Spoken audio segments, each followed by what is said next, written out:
ஆமா எனக்கு நயன்தாரா வேணும். இவர் கணவர் நிறைவேற்றுறா. வீட்டுக்கு அனுப்பக்கூடாது, சிறைக்கு அனுப்ப வேண்டும் இந்த ஆட்சியாளர்களை. ஆனால் மனமில்லை, எண்ணமில்லை. கொள்ளையடிப்பதே ஒரே குறிக்கோளாக கொண்டிருக்கிறது இந்த ஸ்டாலின் அரசு. எங்கே போனாலும் கஞ்சா. கஞ்சா இல்லாத ஊர் இல்ல, கஞ்சா இல்லாத தெரு இல்ல, டாக்டர் இல்ல, நர்ஸ் இல்ல, கட்டுக்கட்டவை இல்ல, ஆனா கஞ்சா இருக்குது. இவர் போயிட்டார். இனிமேல் இவருக்கு டேபிள் துடைக்கிற வேலை கூட கிடையாது. உங்களுக்கு ஏற்கனவே பொம்மை, இப்ப டம்மி. கனவு காணுங்க சொன்னார்.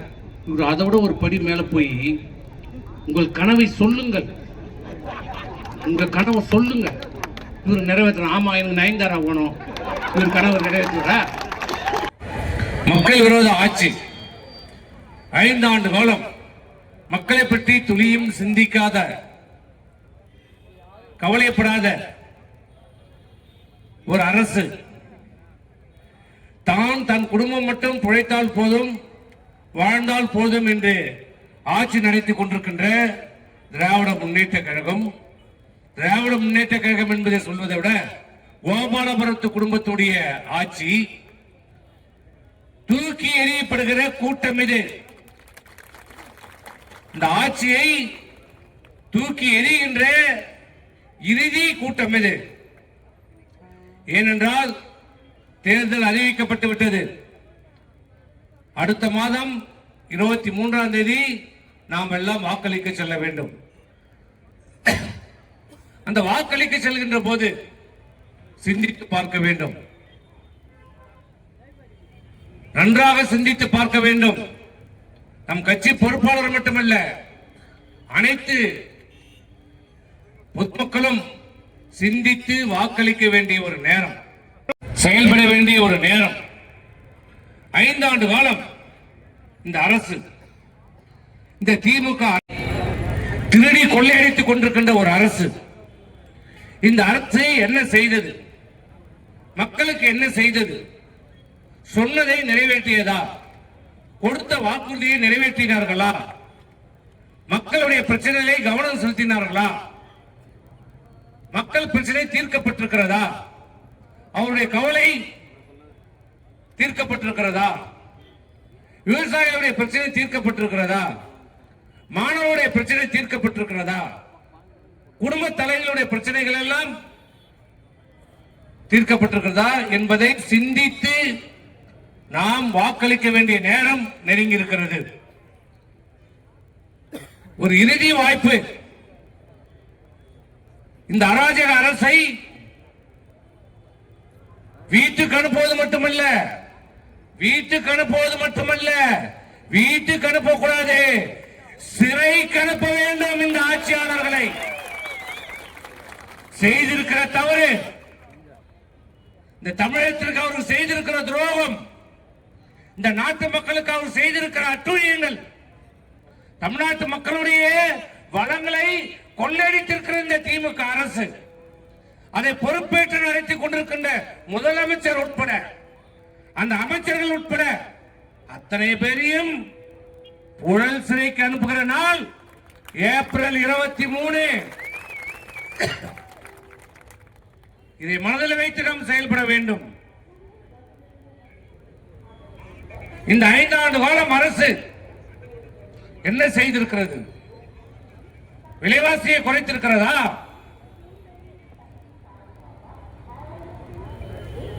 ஏறி இருக்கிற இந்த விலைவாசியை கட்டுப்படுத்துவதற்கு ஏதாவது நடவடிக்கை எடுத்திருக்கிறார்களா? அதை பற்றி சிந்தித்திருக்கிறதா இந்த அரசு? கவலைப்பட்டிருக்கிறதா இந்த அரசு?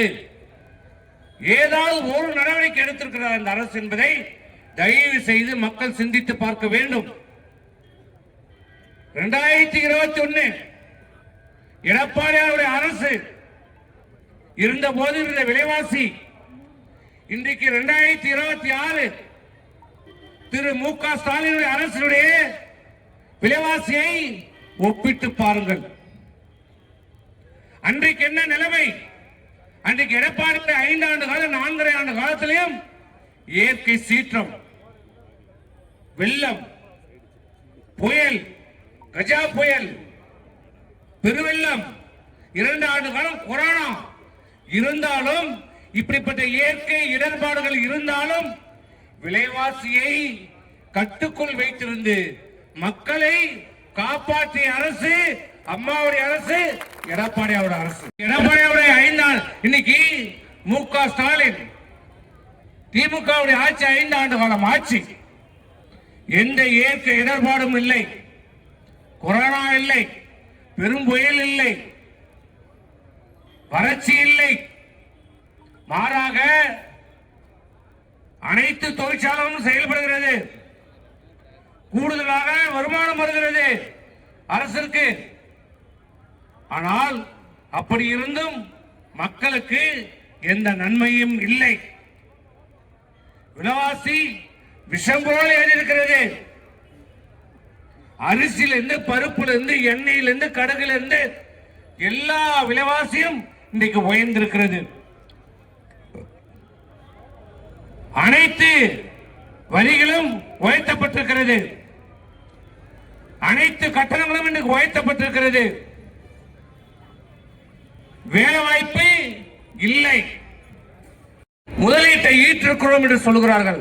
அப்படி என்றால் எத்தனை லட்சம் பேருக்கு இந்த அரசு வேலை கொடுத்திருக்கிறது சொல்ல முடியுமா?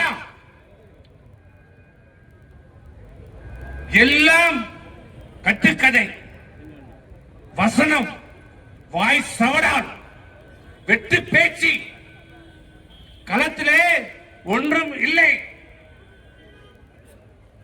படித்த இளைஞர்கள்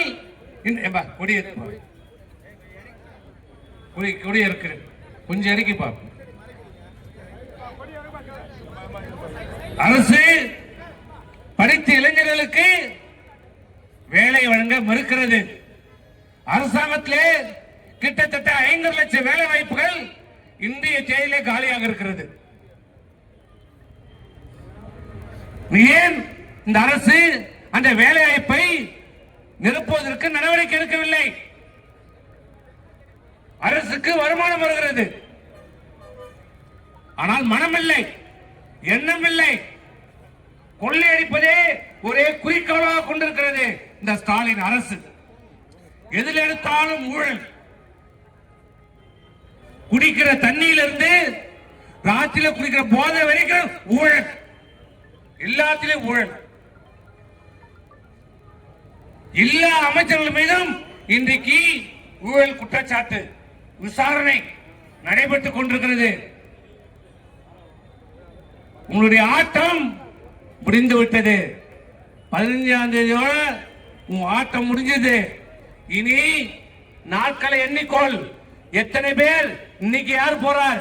இன்னைக்கு என்ன போறாரா? நாளைக்கு பொன்முடி போறாரா? தேர்தலுக்குள்ள எத்தனை அமைச்சர்கள் சிறையில் இருந்து தேர்தலை சந்திக்க போறார் என்பதை இன்னும் இந்த 30 நாட்கள்ல பார்க்க போறோம். இப்படிப்பட்ட அரசு எல்லாம் முத்தாய்ப்பா வைக்கிற இந்த அரசுடைய மிகப்பெரிய தவறு கவனக்குறைவு என்று மட்டும் சொல்ல மாட்டோம், அலட்சியம். இன்னும் சொல்ல போனால் உடந்தை, இன்னும் சொல்ல போனால் உடந்தையாக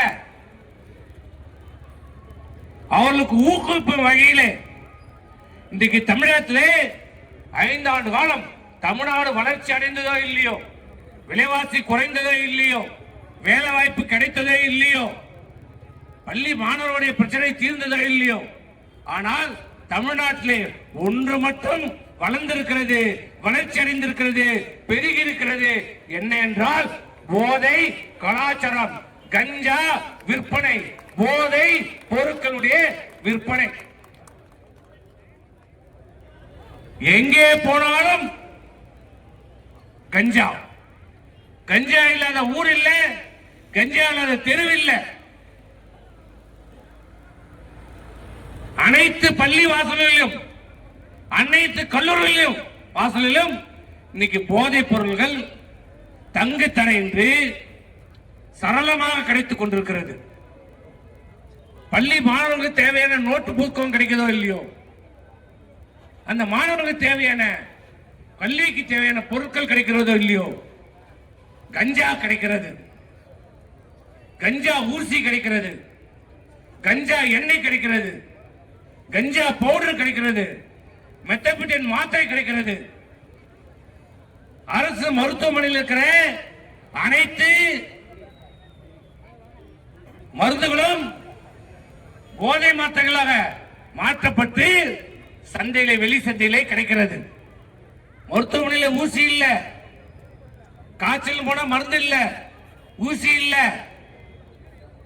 டாக்டர் இல்ல, நர்ஸ் இல்ல, கட்டுக்கட்டவன் இல்ல, ஆனா கஞ்சா இருக்குது. இதுதான் அந்த ஆட்சியினுடைய லட்சணம். இதனால் என்ன ஆகிறது? இளம் சமுதாயம் ஒரு சமுதாயமே இன்றைக்கு சீரழித்து இருக்கிறது இந்த அரசு.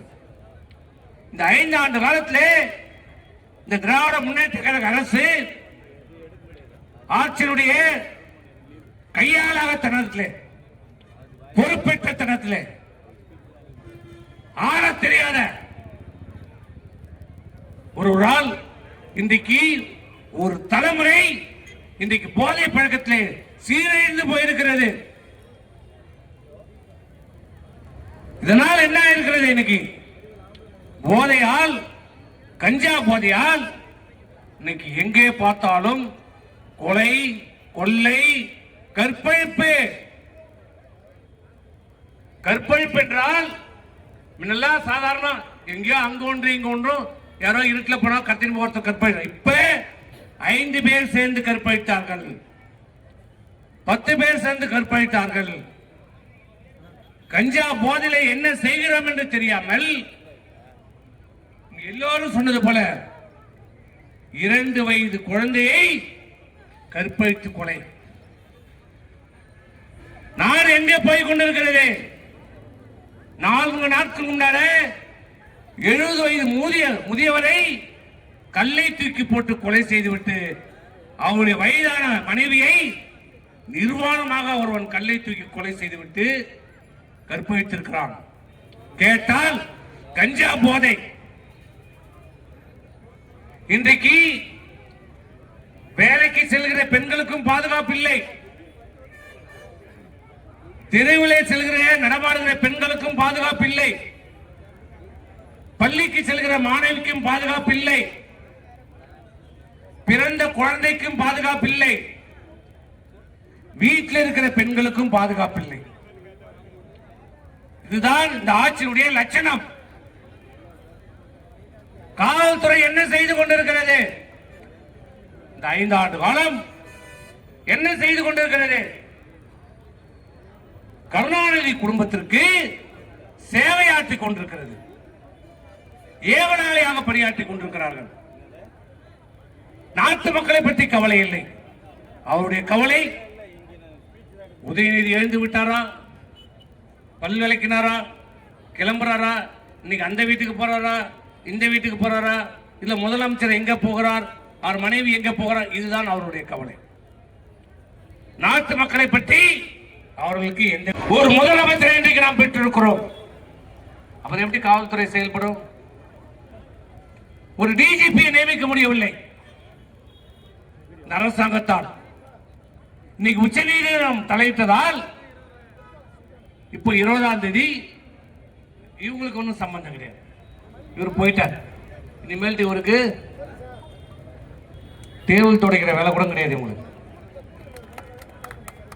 ஏற்கனவே பொம்மை, இப்ப டம்மி, அவ்வளவுதான். ஆட்சிக்கும் அவருக்கும் இனி எந்த சம்பந்தமும் இல்லை. காவல்துறை வைத்து மிரட்டலாம், உருட்டலாம், அச்சுறுத்தலாம் என்றால் பப்பு வேகாது. அதிகாரிகளை வைத்து சூழ்ச்சி செய்யலாம் நினைச்சா அப்புறம் அந்த அதிகாரி எங்க இருப்பான்னு தெரியாது.